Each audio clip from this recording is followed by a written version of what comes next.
This is Nick Melionis, and you're watching Move Faces TV.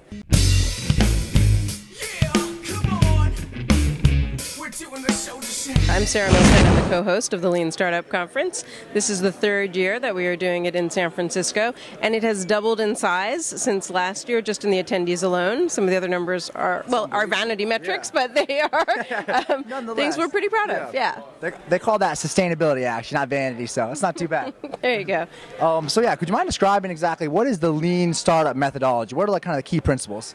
Right. So Lean Startup is really about rethinking how you approach your business problems. And instead of saying, we know the answer, we've got a product, we've got a process, we know how it's going to work, we're going to put a lot into it and launch it, in months, in years. It's instead saying, there's a lot of risk in business, and there's a lot we don't know. So let's do the things we can to take the risk out of it by learning early on what works and what doesn't work. And that there's a lot of techniques we have for helping people figure that out. Yeah, it sounds like a great plan. What are your previous experiences in businesses that led you to, for one, want to be involved in such an incredible movement, but also giving you this broad knowledge base? Right. Well, it's funny. The Lean Startup movement is very closely associated with tech. So I have certainly worked for tech startups where we spent, a year, 2 years building something that was very complex and beautiful and that nobody used at all. So that's the sort of thing when you've done that more than once or even once, you start to think, oh, okay, there's got to be a better way.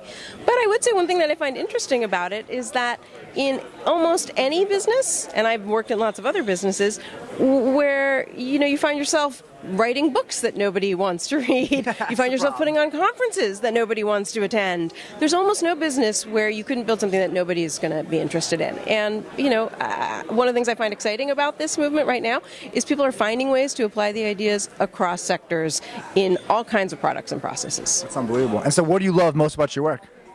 Well, in this case, this conference was a lot of fun to co-host because it was the right year. Eric's book published since last year, so people were really excited to come and learn more. And I've worked on a lot of conferences before, and Eric and I have done some other projects together, but it was the right year for us to do something that we could make a lot bigger together. And it's been a lot of fun working on something that people are just, we're getting that great customer feedback all the time that lets us know we're on the right track.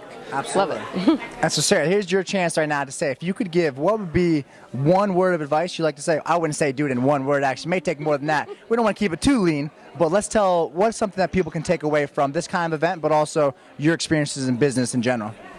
Yeah, I think, the thing that I tell people to do most often is experiment. Rather than think you've got the right idea, figure out how to experiment with the smallest possible thing and build from those experiments. Learn from them and then build and do something else.